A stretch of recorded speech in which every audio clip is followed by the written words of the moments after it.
Recently, the Environmental Protection Agency proposed legislation that, if passed, would permanently end all forms of production-based motorsports.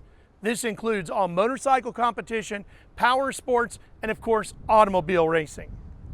North Carolina Congressman McHenry has proposed the RPM Act of 2016. If it passes, it would block the EPA's legislation from ever going through. Currently under the Clean Air Act, the EPA has given wide authority on vehicles that travel across state lines, perhaps on the interstate, but broadly speaking, road cars, right, and trucks. And what they wanted to do is use that authority they've had for decades to apply it to off-road vehicles, specifically those in motorsports, and attempting to regulate motorsports vehicles that have been exempt from this regulation, that were contemplated when the Clean Air Act was actually passed, and given an exemption because they don't actually hit the road.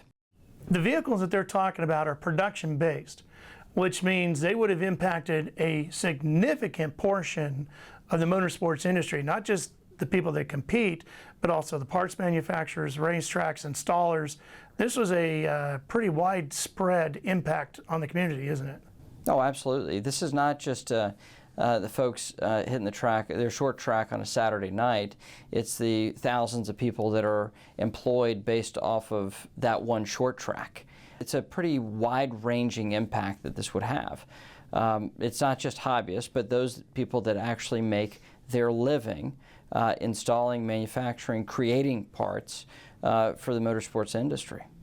So the EPA felt a lot of pressure on this and said they were backing off somewhat. Have they really? And are we safe now? First of all, what we did was see that the EPA was going to write a rule. They have to give notice that they're going to write a rule. So what we did is file legislation to say the intent of the Clean Air Act was to exempt these vehicles, which would have expressly forbidden the EPA from actually undertaking their rulemaking. That's what our legislation did.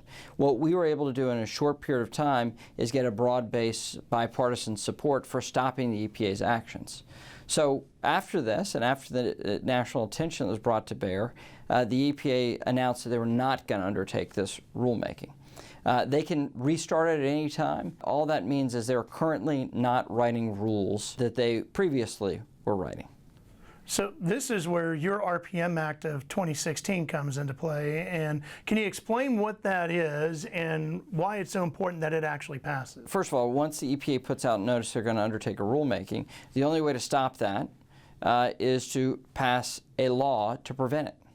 The EPA saw that there was bipartisan opposition to this in Congress and halted their rulemaking process. What the RPM Act does is expressly forbid the EPA from undertaking a regulation under the Clean Air Act of the motorsports industry. That's all it does. We have bipartisan support from members of Congress from Florida to Texas to Minnesota, and both Republicans and Democrats have co-sponsored this bill.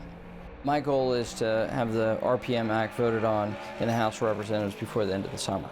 We've already had a hearing in the House Science Committee, which, Ralph, I know you were there, and a part of that day. It seems absurd that a federal agency could outlaw thousands of race cars and the businesses that supply products for these cars without legislative authority or justification. On behalf of racing enthusiasts across the country and the industries that serve them, I ask for your support for H.R. 4715, the Recognizing the Protection of Motorsports Act of 2016. As race fans, members of the industry, competitors start to hear about this, a lot of them are going to want to get involved.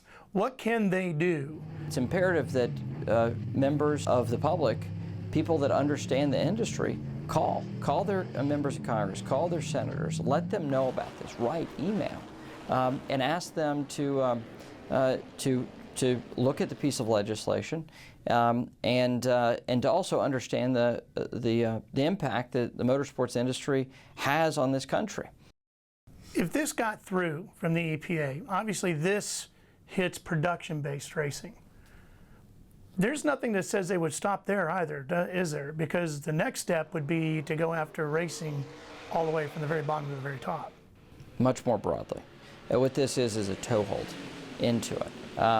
And imagine what it does for, sort of the small batch manufacturers, right? And it makes their barrier to entry to provide parts for a handful of teams or a handful of hobbyists, the impact it would have on them. So what it would in essence do is make motorsports a much more limited affair, with only bigger players being able to participate. If you'd like to do your part to help stop this proposed EPA legislation from going through, write a letter to your congressman or pick the phone up and call. Let them know about the RPM Act of 2016 and how you feel it's important. You can also go to SEMA.org. That's SEMA.org, SEMA.org. There's a simple letter writing campaign that SEMA has set up, and it's very effective. Also, stay with us here at speedsport.com. We will continue to keep you informed as this battle rages on. Race fans, if you haven't signed up for the free daily presented by General Tire, then you're missing your chance to become a racing expert. Emailed to you each morning, this free source of motorsports news is a must for anyone who loves racing. From short tracks, pavement and dirt, to NASCAR and Formula One, and just about everything in between, the Daily has you covered. Conveniently sent directly to your inbox. Sign up free today at speedsport.com.